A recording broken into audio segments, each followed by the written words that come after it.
So if you guys are fans of the channel, you guys know I am a huge tire pressure nerd and nerd out on all the tools that help you measure it. Today I'm going to review two new tire gauges from Topeak that actually have a pretty interesting trick that I've not seen in other tire gauges. Find out what it is in this video. Welcome back, Pathless Peddlers, and if you're new to the channel, this is the home of non-competitive cycling on the YouTubes. We ride party pace and live the supple life. If that sounds good to you, hit that subscribe button. So Topeak sent over these new iterations of their shuttle gauge. One is an analog version with a dial, no batteries, and another is their digital version. They offer pretty similar functionality, executed in different ways, so I'm going to kind of try to talk about them at the same time. In terms of their basic functions, both of them have a readout. On the analog one, it's got this dial here, and it reads up to 160 PSI. And on the digital gauge, as you would expect, you get a digital readout, and you can choose between PSA, bar, and some other kind of metric here that I'm not familiar with. Both of these gauges also have pressure release buttons here on the back.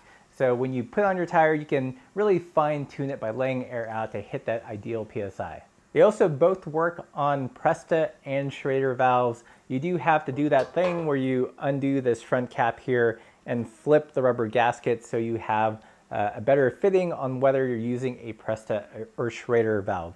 So it's not like a smart locking head which automatically adjusts. You do have to do some things. In terms of using them, they work like you would expect. You simply just push them onto your Presta or Schrader valve and take a reading. For me, in terms of legibility and clarity when taking a reading, the digital gauge really wins. You know, it's simple LED display here, whereas on the analog version it goes all the way up to 160. Typically, I don't inflate tires over 45 PSI. So for me, for my eyes and my use, it doesn't have the granularity that I would prefer. I wish they would release this in kind of different ranges. I think 160 is stupid high for a gravel tire, even a road tire or a track tire. They do advertise being able to use this with a shock pump, which does require higher pressures. But needless to say, it's not the most legible. The digital one definitely wins hands down in terms of reading your tire pressure. Both of them do have an articulating head, so you can better angle the display towards you, so you're not contorting to see where your tire's at. So what is the special thing that both of these gauges do that I've not seen in other gauges? First off, you'll notice that there is this added lever here, and this is to compress the valve head onto your valve. So it makes a really secure fitment for this other thing it does, where you'll notice on the back of them, they actually have this extra kind of Presta valve, Schrader valve looking thing here.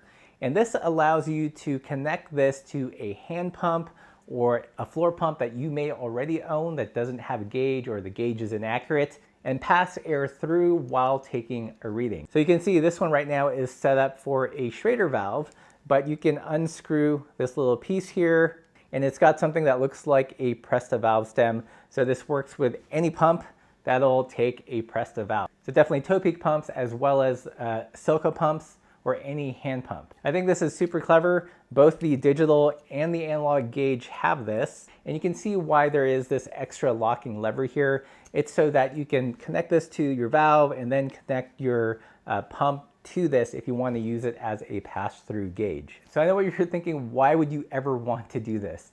Well, if you're like me, I have multiple floor pumps. And the thing about floor pumps is when you get them brand new, they're pretty well calibrated. But over time, over years, if they accidentally fall over, there is a chance for the built-in gauge to go out of calibration. For example, like this pump here, also from Topeak, which I happen to own for a couple years.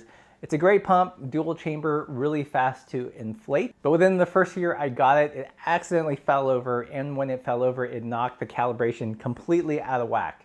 The gauge is totally inaccurate. So in using it, I would have to inflate a tire and then remove the pump head and then put on a gauge to get the reading. But with something like the Topeak Shuttle, it takes this perfectly functioning pump, which just has a bum gauge on it, and it makes it more useful again. So both of these are linked in the description below. Once again, these were sent over by Topeak for review. If I were to choose one of them, I would definitely go with the digital gauge.